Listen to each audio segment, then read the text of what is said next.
What the fuck is up, bitches? I figured I'd make this video so that I could kind of teach all you how to play this game without actually having to have everyone who wants to play in the same room at once, which I figured out was going to be a little bit more difficult than we originally thought. So, we'll just do this. Hopefully a time-saving manner. You can watch it on your own time just before we have the stream, and you can learn how to play the game. So, I mean, the first thing really is if you want your game to not look like the default game, because you can see I've got a texture pack on here. If you want that, you can go to, sorry, that was the wrong button. I believe it's the, oh, if I didn't crash it there. Okay, I believe it's your check online content. Yeah, so there's a whole bunch of different packs here. Really, you won't be able to install anything except for what we actually have here. What I'm using right now is called ZBase, and if you find something with the type-based graphics, you can have a look at that. If you wanna change the way the game looks, because it's not super pretty when it starts. It looks industrial, but I like ZBase. ZBase is what I use. So let's go ahead and let's actually teach you how to play the game now. So wait for the world to generate. So the first thing, really, I guess I'll go over here and you can kind of skip around. I'll put like some time codes down at the bottom so you can actually skip around if you already know some of this stuff. So basically what you're left with here is you've got cities, which are, you can pretty easily tell what cities are. They're these things that have numbers, the names of the cities, and obviously the city buildings. And then outside of the cities, you've got these little industries. And so we'll kind of go over the industries rather than the cities. Cities are fairly self-explanatory. Oh, another thing real quick. If you want your game to be in dollars instead of pounds, you can just go here, set it to USD dollars, and bada bing bada boom, you got that covered. So what you want to do for these industries is you want to click on something. So you can see right here, for instance, we've got the mint field farm. It produces 48 tons of grain and 56 items of livestock. And you'll want to take that to somewhere that accepts it. So you want to take something where it's produced. So like this, for instance, produces coal, a coal mine. There's a whole bunch of different stuff. So there's that, there's farms, there's oil fields, there's iron mines, there's forests, there's a whole bunch of different stuff in here. All that you can do. And they all, they're all good. They're all good. This base amount, though, is going to be... You want something fairly high here. If it's producing like 30 tons, it might not even be worth... it might not even be worth your time. Unless you just want to set up a small line and watch that build up. Because basically, how it works is, the more you transport it, the more this stuff is growing. If this stuff has lower transport ratings, so this 0% transported, if it has, I'm not sure on the exact values, maybe I'll put a chart here, but basically if you keep this too low, the production will go down and down and down until it just goes out of business and disappears, which you ideally don't want that to happen, because you want stuff on the map to produce for you. Okay, so you want to take something from, like, say this farm, and you'll want to find a factory for farms. So this factory here, you can see on this, it requires livestock, grain, and steel, and it produces goods. So it produces something, but it also requires something. As you can see, the farm and the mines and the oil wells and the sawmills, or not the sawmills, and the lumber yards, all of them don't require anything, but they produce. So you want to take stuff that this place requires, and you want to take that stuff to this factory, and it will produce goods, which goods you can then take to bigger cities. We'll go over that later. But really the big thing is, this thing will make money. These factories don't generally go out of business. You just want to keep them pumped up with stuff. And you don't have to give them everything for them to produce goods. Like if you just brought livestock and grain here, or if you just brought livestock, you'd be fine. Although you'd probably want something that brings livestock and grain both. Okay, so I think that's pretty much all the basics. You can do that for anything on the map. And that's really a good idea to get started, is just to see, what it requires, and what it what it produces. So like, you know, the steel mill requires iron ore, produces steel. So you take iron ore here, take the steel to the factory. If you want, or you could just leave it at that, because you still make money either way. You're just making money from transporting stuff from location A to location B. Whether you take it from location B further is up to you. Okay. And you could, like, a coal power plant requires coal. It doesn't produce anything except for money for you. Okay, so let's go ahead and let's kind of talk about how to actually build things in this game. So what you want to do here is you want to have a couple of different station setups. So what this number of tracks means is essentially how many bays you're going to get starting off. So if I do this, for instance, oh, sorry, we can't do it while pause. If I do this, for instance, you'll get a train station with 4 of the, like, incoming bays. And I think nope, well, maybe, I think that does cover oil. So what you want to do here is you'll just want to plop this, and I didn't really do that very well, but let me kind of show you what it is. So if you turn on this area coverage highlight, it's helpful just to kind of, especially if you're beginning, to tell you what you're going to get. So you just want this building to be within that area, and you see where it says supplies on the bottom there. It supplies oil, so that means that we're set up properly to get this oil. If I wanted to do this, this sawmill over here, or this even gets the steel mill, but let's just say the sawmill, it accepts wood, so you want to take wood to this station, and the sawmill produces goods from that wood that you bring. So you'll just want to have a station like this one that says it supplies or accepts whatever you're trying to take out of there. Because if you put it down here, for instance, accept supplies nothing, that station will not work. You'll want to make sure that it says accepts or supplies whatever you're trying to accept or supply. Let's see if there's an oil refinery around here so we can use that train station. If not, we could just do another industry to kind of demonstrate hookups real quick. Okay. Yeah, it doesn't look like there is. But we can do... Let's do... I think I saw a coal mine. And a... Oh, here. Yes. Perfect. So we've got a coal mine here, and we've got a power plant here. Now this, what I'm about to say is... Or what I'm about to do is not ideal. It's not your best course of action, because they're so close together. You make more money the further you take stuff away, but you also want to bear in mind that you also have to be taking this stuff to a certain location. So you don't want to be hauling stuff all the way across the map, because you'll just get a dump of cash whenever that happens, and it won't be worth it. So what you'll want to do here, you'll want to place a station here, make sure it says accepts or supplies coal, because that's what we're getting from this coal mine. You'll want to go over here to this power plant, make sure it says accept, or yes, accepts coal. That one says yes, so we're good there. And I'll kind of go, I'll go with just like a basic line. There's a lot more complicated things, and if you see me play the game, you'll probably know, like, building a big main line that everything branches off of. Mainly, you want to have just like I normally have like a big station at one of these, like a power plant or a sawmill or something, and I just feed a whole bunch of different resources in there. So I would take all these different lumber yards, for instance, and I would feed them to this one via like some main line, and then these guys will branch off, just to kind of keep congestion off of the main line. Okay, off that tangent, let's kind of talk about how to do this. So you've got a couple different options up here when you're on railway construction, and the way you bring this up, by the way, is if you click this railway right here, it'll bring this up. You can also do the same with roads, the same with ship docks, which we'll go over later. We're not going to use airports, because airports are basically like cheating, but you can also control land. So if like I could have, for instance, I couldn't place this rail station here because of this incline here.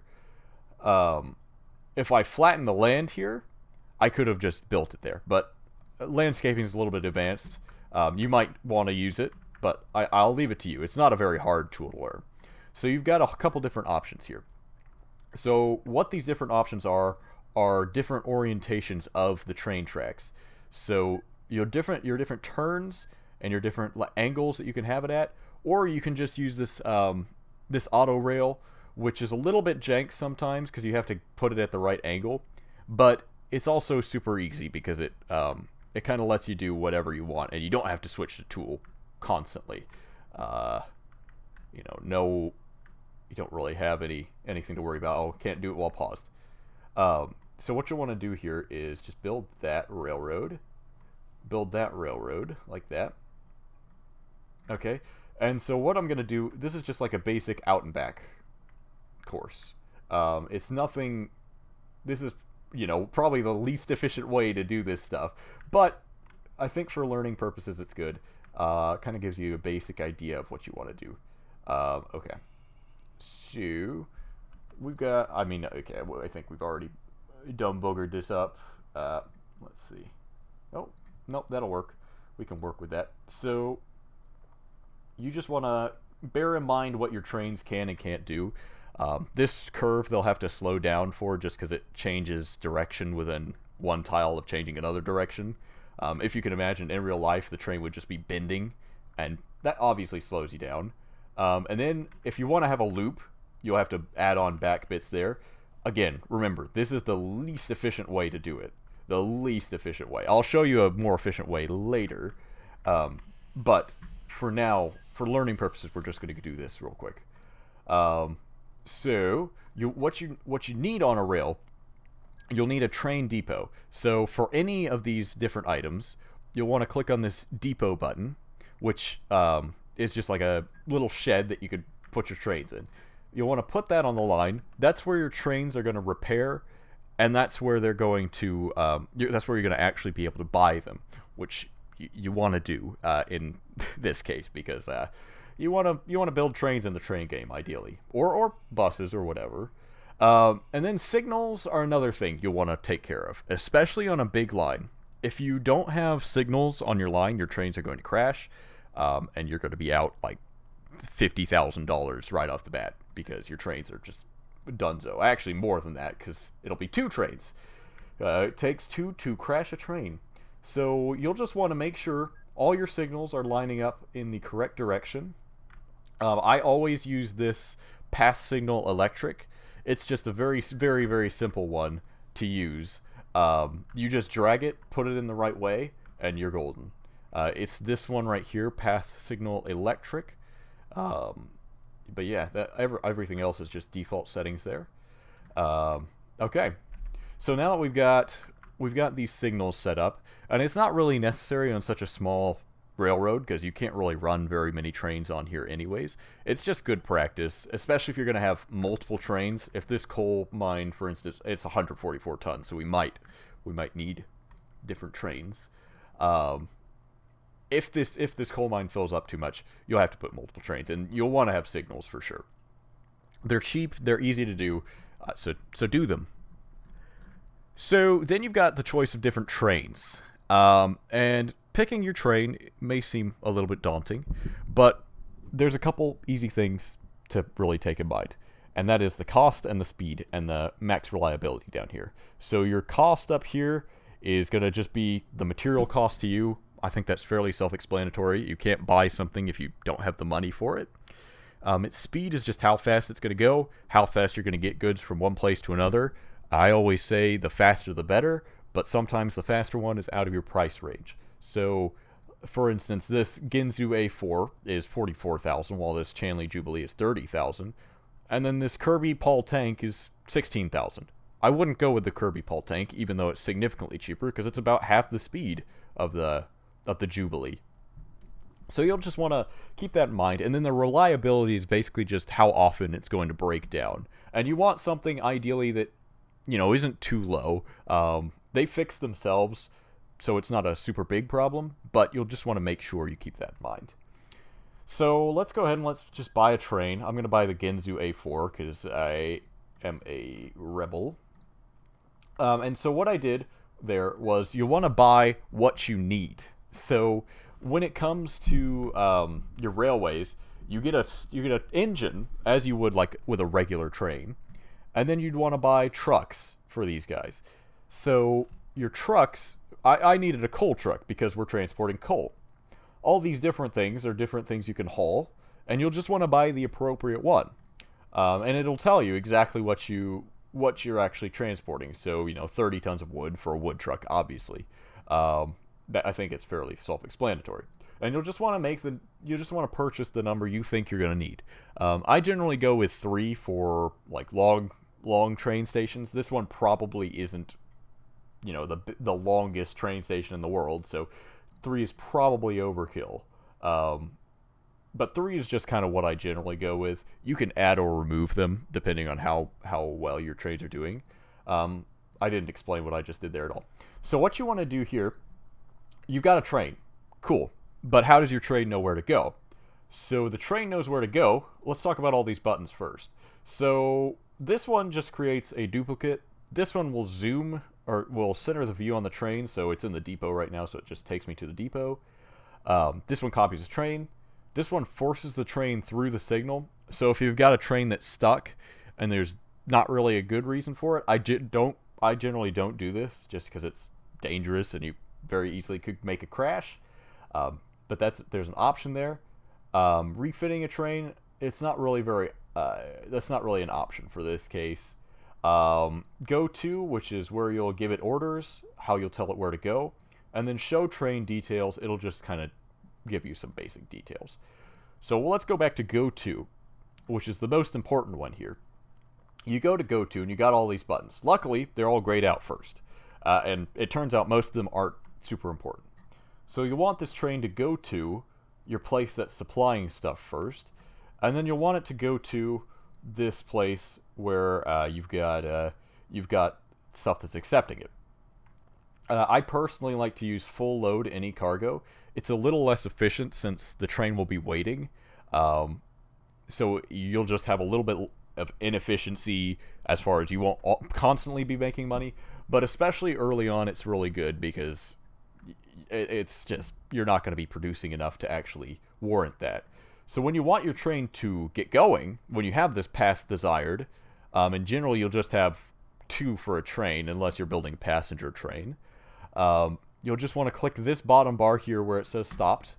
You'll start your train, and congratulations, you are now a train.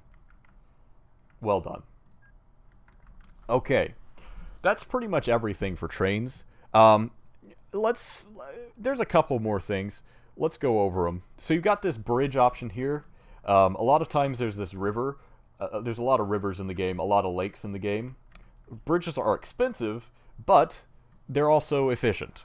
So you don't have to go around a lake or around a river. So you could just build a bridge over it. I generally don't even bother with the other ones because they slow you down too much. As you can see, the girder steel would slow down us already. When you get to electric trains, it's just too much. So it's simple as that. You just click, drag across, select the bridge you want to build, and bada bing, bada boom, you've got a bridge. You can also build tunnels. So tunnels are super jank, but if you can find a place to use them, they can be helpful. Basically, you'll just want something that is sticking up out of the ground and has a piece that sticks up out of the ground next to it.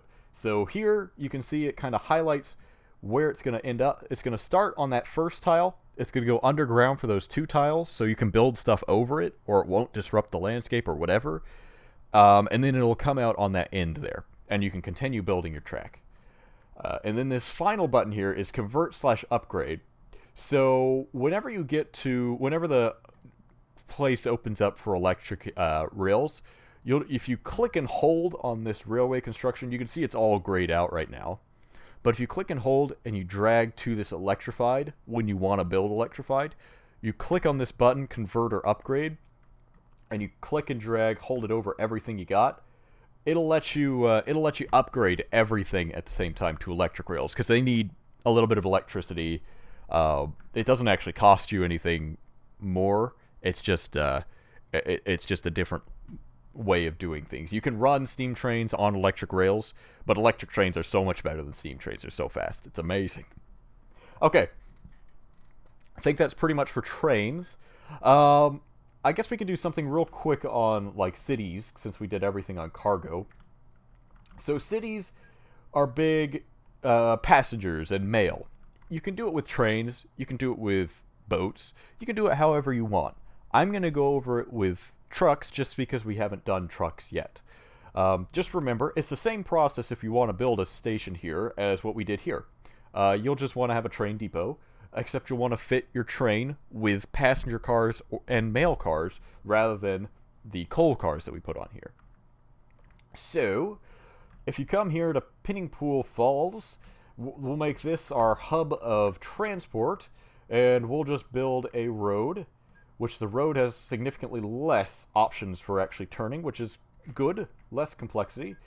You'll just draw your road however you want, connect up the cities. You can connect up as many cities as you want in your network. And you can even have as many bus stations in your city as you want. You know, with a city of 2,000, I might even have 2 or 3 bus stops. It just depends, you know. You'll want to see how much coverage you get, which is why I really like having the coverage area highlight on, because it shows you what's getting covered, what's not. So you can place bus stations throughout the city to ideally hit everything. I'm just going to place one for now, because I'm lazy.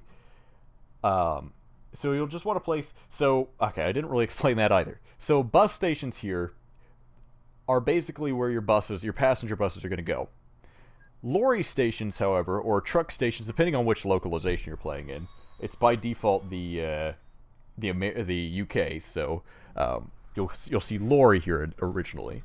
But lorry is just your delivery trucks. So if you have anything other than mail, or other than passengers, you'll want to use a lorry station. And you can use it at any point. You don't have to use trains. You can use boats. You can use planes. You can use road vehicles. So, see, this here would accept iron ore and supply steel, the same as a train station would.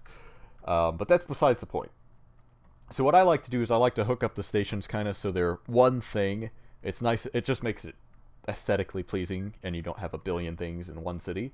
So let's do the same in this city. Let's build a bus station and a truck station. Cool. Same as with the trains. You'll want a road depot station. I personally, when I build in cities, I like to have one in each city, just because your road vehicles tend to break down a lot more. And then, same deal. You want to go to new vehicles when you click on your road vehicle station, and you can buy all these different vehicles. And you can see, same as the train, they're all already fitted for stuff. So you don't even have to buy a cart for it. They just automatically come with it. And there's less options too. You only have one bus option, so let's buy it. You just double click, or you can click buy vehicle down there. So one thing, easy to do, same as what we did last time. Go to there. Generally with passenger stuff, it's not a good idea to wait for full load, just because it's a little less efficient. You know, this is going to build your cities fast, and that's another thing, is when you're transporting people and you're transporting mail, it helps build these cities up, and they will grow to astronomical sizes if you put mini bus stations in there, because they like it when you transport their people. Okay, cool. So we've got 2 going on now. We've got a truck and a mail truck. Hopefully that made sense. It's the same process as the train. You can also build bridges. You can also build tunnels. Yeah. This demolish buildings, it lets you demolish anything you want. You can blow stuff up. You can even blow up cities if you really want to, if you're that way inclined. Let's go over boats real quick. Boats are a little bit strange, but you can do all the same stuff. All the same stuff. It does not matter. If I wanted to, I could do this wood, but you know, it obviously, the only downside to this stuff is it has to be close to the coast, and a lot of stuff is not close to the coast. But if you happen to find something that's close to the coast, like let's do Great Baiting Stone here, place that there, bosh, place this here, bosh. This is the dock, by the way, this little gray bit here. This is a canal, so your canal you can build on flat land. This is your lock. Your lock you can build is the only way for you to ascend. Your canal is great if you want to build something like a river here, but if you're going up or downhill, you have to use a lock. And you want to ideally stick away from this stuff. It's really expensive. But just keep sticking to the coast until you've made enough money is good. There's a buoy. So sometimes your stuff can get too far away and you'll want to put like a buoy in the middle. It works the same as like a station. You'll just want to tell your boat to go from here to the buoy to this other dock. Because sometimes you'll be going over a long distance. So ships also have depots. You don't have to build them on the coast. You can build them literally anywhere in the water. You can't build them on land though. And there's a couple different things. So you've got a cargo ship, you've got a passenger ferry, and you've got an oil tanker.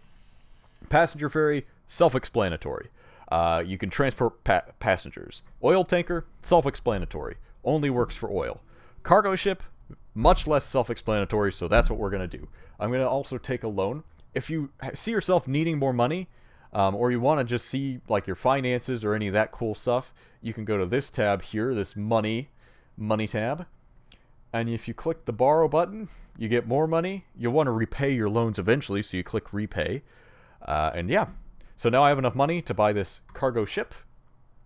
Now cargo ships are weird because they use that button that we saw earlier that you don't use for anything else, the refit button. So the refit basically just lets you set a specific type of cargo. It doesn't by default have anything. If you click the refit button, it just asks you for the type of cargo you want to carry. We're in cities here, so we're probably just want a mail, but you can do all the different stuff you could before. You'll just want to do the same thing we had before. Go to this dock. I'll show you how to do the buoy. Do the buoy. Go here. Go to the buoy, and then it'll go back to that dock. You just got to think about how it's going to actually operate. So there you go. You've got a ship set up. They're very slow, but they can be good money makers if you do them correctly. I don't think this one will be, because it's a small city to a small city not very far away, but it's a good way to show you how it works. Okay. Other than that, that's really the basics of the game. So let's kind of go over these buttons up at the top, I guess, and some helpful tools for people who've played before but might not know everything.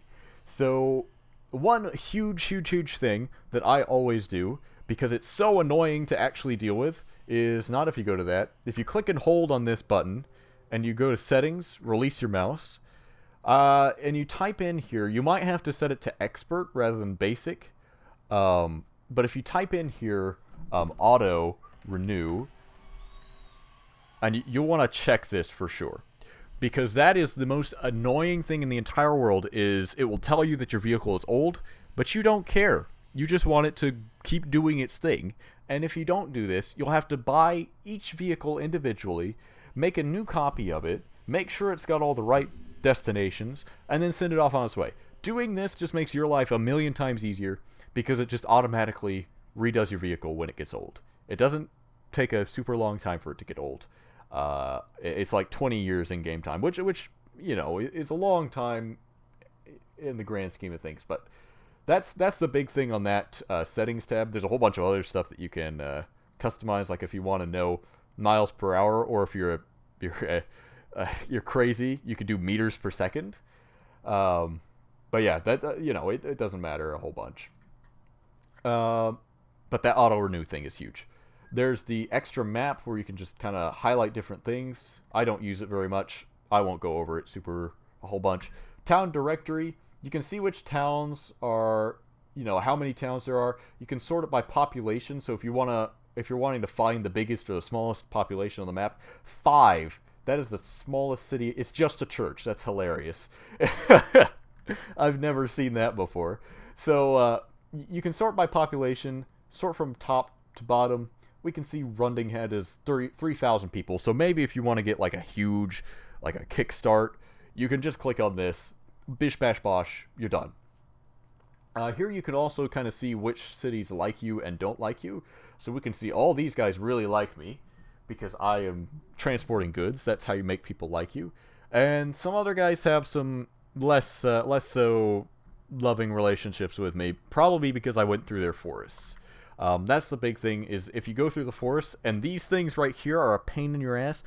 I don't know what they are, but they cost a lot of money, and they make cities hate you. And if cities hate you too much, they won't let you build anything, which obviously is a problem when you're trying to make money from them.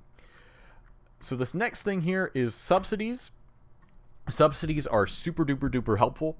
You'll want to do these, you know, if you're new, or even if you're old, you know. So I know a lot of us don't actually do these subsidies, but they're actually really, really good, because it will give you a bonus. It'll give you, like, I think it's 2 times the amount you're supposed to get from this. And if you click on this, it'll transport you to the city. Click on it again, it'll tell you where it wants to go.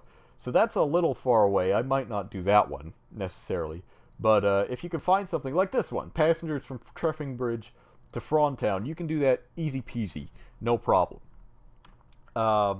It's just a matter of, you know, cost versus benefit. Is it gonna really benefit you that much? But then again, stuff, when it gives you 2 times the amount you're supposed to make from it, it's pretty much always worth it.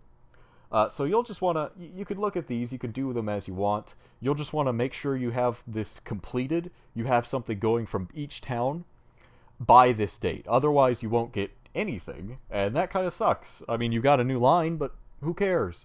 You can look at your stations if you click on this. Not super important. It's just a way to look at it. We went over the company finances. You'll want to repay your loans eventually, otherwise it'll just keep building up, just like in real life, just like my student loans. Display general company information. This is kind of where you can view your company. You can rename it. So if you click on new face, you can make a new face for your person. If you go to advanced, you can make your own, or you can just click new face and get a whole bunch of random ones. It doesn't really matter. If you click color scheme, you can choose a color scheme. You can even do it for everything if you really want, but I would recommend just changing your default color scheme if you're not a big fan of what you have initially. Just don't copy anyone else, obviously. That's just a dick move. You can change your manager name if you really want to, so I can name this guy Caleb, for instance. And then you can change your company name. So you can name it anything you want. Dicks and Tricks Inc. There you go. Now we've got a company called Dicks and Tricks Inc. And another button on here that's kind of cool is your Build HQ. It doesn't serve too much of a purpose. Whatever city you build it in will grow faster as a result of it being there. Just by your population. I can kind of show you that. So if you click on this, let's go over that now. So you can click on like a city name, and it will tell you, give you some information on them. So it tells you the passengers and mail each month. It tells you the population, tells you the houses. And then the big thing here on the bottom is how often it's going to grow. So every 50 days in-game time, the population of this city is going to go up. When the population of the city goes up, you get more passengers, you get more mail, you get more money. You like that. If you click on local authority here, you can rename the town if you really, really want to. But local authority is the big thing with it. Because this is kind of, it kind of gives you just a basic rundown of what you can do. So you can do advertising campaigns if you want more passengers or cargo for your transport services. I don't generally play with them, but you know, they're more useful in like multiplayer scenarios because you're competing with other people. There's other things that'll pop up here, and you'll just have to read. One of them is fund local road reconstruction. So if you can kind of just screw over somebody because it just shuts down all the roads of the city, and then their transport can't get around. So that's an option if you really want to use that. You can also fund new buildings, which speeds this town growth up. So we placed our HQ right here, and it's basically just going to grow as time goes on. And it'll help the city grow. This thing itself will grow, and it's just kind of a cool thing to look at. That's pretty much all in the general company information. Goal lists, storybook, doesn't matter. Graphs, this is a really cool one. So it's operating profit graph. It's not super interesting to begin with because you only have yourself. Again, all of these menus you can click and hold on, and it'll pull more things up, just so you know. But you can look at a whole bunch of different things. Your income graph. When we're actually playing multiplayer, it'll show everyone next to each other, which is really cool. You can look at the company leagues, which is just how everybody's doing compared to each other. You can look at the industries, or you can even, if you really are missing something that you need, you can fund a new industry. It's super expensive, so it's, super late game stuff. But yeah, so last thing I think we really need to go over is these trains and buses and planes. Let's go over actually real quick how to fix relationships with these cities. So if you get in a bad state with somebody, there's a super easy fix to it. Just make sure you're not going over any of these white cum spots on the earth. But cities really like trees, it turns out. So we can look at this. So Rondhattan has like a. They're not super mad at me, but the best way to do this is just click on trees of random type after you click on this trees button, and just plant trees. They love it. And if you have a bad relationship with somebody, and you plant enough trees, eventually they'll just let you build again. And you're back in business. So that's just a way to fix that. Last thing I was going to talk about is a cool way to upgrade all your trains. So, or anything for that matter. All of these do the same thing. They all just pull up what you have operating. And you can do the same thing for all of them. So what you can do here is... if I can remember how to do it. Oh yeah. So if you go here to this manage list button, you click it, and you click replace vehicles, you can replace every single vehicle with a different newer one. So if there's a better one that came out, you can look at the stats of it, if it's faster, if it's more reliable, if it's less costly, If you want to go for it, go for it. But if you do this and you click start replacing vehicles, the game will automatically replace every single one of your vehicles that are of this type with the one you wanted it to replace with. It's just a real easy way to do your upgrades rather than deleting your train, making a new train, setting your train to go different places, or setting your bus to go different places. It's just way easier to do that. Yeah, that's pretty much all I've got for you. Sorry if this was long. I hope it was informative, though. And take it easy. Bye! Okay, one last thing. I forgot. I told you I was going to show you some better railroad management. So let's go... I think this one's got some pretty good stuff. Actually, that's a very old save. It might not be. We'll see. Ah, yeah, this is way better. So this is kind of what I normally do. This is like our main bus here, this huge one. I've got all this different stuff that goes up to these different wood farms, and it's just super easy. You'll want to have ways for your trains to turn around, obviously, but it's just a real easy way to do it. It goes a very long way, and you can do this with everything. I just have a main line and then sublines that branch off. All right, bye for real this time.